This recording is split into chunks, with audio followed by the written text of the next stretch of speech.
इम्तियाज जलील जो है वो एमपी भी है।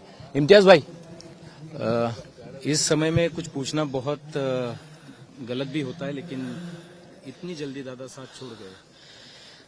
भाई कोई यकीन नहीं कर सकता है कि मतलब आज दादा नहीं है करके उसमें मतलब एक ऐसा नेता जिसके बारे में है तो आप दूसरा नेता उनके करीब का वो जो क्वालिटीज दादा के अंदर थे, चाहे फिर वो एडमिनिस्ट्रेशन के ऊपर कंट्रोल हो, डिसीजन मेकिंग एबिलिटी हो, ये सब क्वालिटीज जो थे ना वो एक ऐसे शख्स के अंदर थे। एंड वर्काहॉलिक जिसको बोलते हैं कि सुबह 6 बजे से उठ के रात में देर रात तक काम करने वाले, तो एक पैशन था उनका, काम करने का उनका पैशन होता है। लोग राजनीति में अलग अलग मकसद से आते हैं, दादा का बड़ा क्लियर विजन था। आपने दोनों तरफ से दादा को देते, एज ए जर्नलिस्ट भी पूना के गार्डियन में थे। मैं कई साल जब मैं पूना में था तो मैं दादा को एज ए रिपोर्टर बोल के, और वो पालक मंत्री हुआ करते थे तो कई मरतबा है तो उनके साथ तकरीबन 12 साल हमने पूना में साथ में निकाले थे। और फिर 5 साल मुझे ये सौभाग्य हुआ था कि मैं विधानसभा में जाके तो दादा के साथ बैठा हूं, उनके काम करने की शैली और सही मानों में जब वो भाषण देते थे, अगर आप नहीं भी जाना चाह रहे हैं तो उनका भाषण सुनने के लिए जाते थे, क्योंकि पूरा कॉन्क्रीट डेटा के साथ होता था। It's a big loss.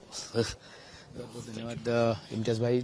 जिस तरीके से ये जो सारे नेतागण हैं वो अपनी अपनी यादें भी एक तरीके से ताज़ा कर रहे हैं, लेकिन ये एक नेता, इतना बड़ा नेता चले जाना हमें नहीं होना, ये बहुत बड़ा लॉस होता है। जब एक नेता तैयार होने के लिए 35-40 साल गुजर जाते हैं, तब एक नेता तैयार होता है जो स्टेट को समझ सके, जो एडमिनिस्ट्रेशन को समझ सके, जो डेव्हलपमेंट को समज सके। स्वागत आहे आपल्यासोबत माजी गृहमंत्री आहेत अनिल देशमुख साहेब। देशमुख साहेब, कधी असा विचारही मनात येत नाही, पण आज अचानकपणे असं कळते की दादा नाहीये, काय भावना? फार मोठं नुकसान महाराष्ट्राचं दादाच्या दाण्याने झालेलं आहे।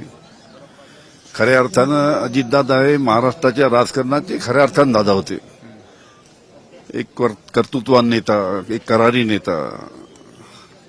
आता त्यांची जागा जी आहे ती महाराष्ट्रामध्ये भरणं अतिशय कठीण आहे। त्यांच्या निधनाने अतिशय सर्व पक्षाच्या लोकांना अतिशय दुःख झालेलं आहे। आम्ही सुद्धा त्या दुःखात सहभागी आहोत, सर्व त्यांचे सहकारी।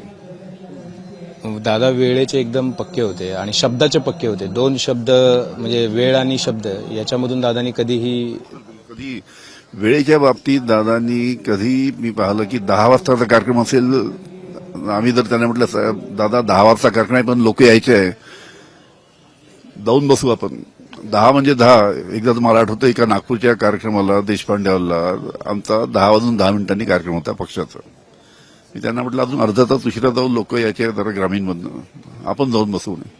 आम्ही गेलो तर 10 लोक होते, बसले तिथे ते म्हणजे येईल थोड्या वेळाने, अर्धा पाऊण तासात सगळे लोक आले, ठीक आहे। पण वेळेच्या बाबतीत अतिशय पर्टिक्युलर आणि शब्दाच्या बाबतीत एकदा दादांनी शब्द दिला की ते कधी मोडायचे नाही। तुम्हाला तुमच्याकडे कायम यायचे, नागपुरात आले की दादा भेटायचे, तुमची काही पर्सनल आठवण आहे का? आता 1.5 महिन्यापूर्वी जेव्हा बाबा आढाव साहेब वारले होते, मी त्यांना फोन केला होता, तुम्ही जाणार का अंत्यविधीला नागपूरवरनं? तो म्हणे मी जाणार। मी त्यांच्यावर म्हणजे नागपूर टू पुणे आणि पुणे टू नागपूर आता 1-1.5 महिना झाला, मागच्या महिन्यात मी ते प्रवास केला त्यांच्याबरोबर। अनेक आठवणी त्यांच्या, इतक्या वर्ष 25-30 वर्ष त्यांचा सहवास। तर या अशा आठवणी ज्या आहेत त्या देशमुख साहेबांना पण भावना अनावर होत आहेत, पण खूप कठीण आहे अशा पद्धतीनं सांभाळणं। कॅमेरामन प्रशांत सह अभिजित, मुंबईत।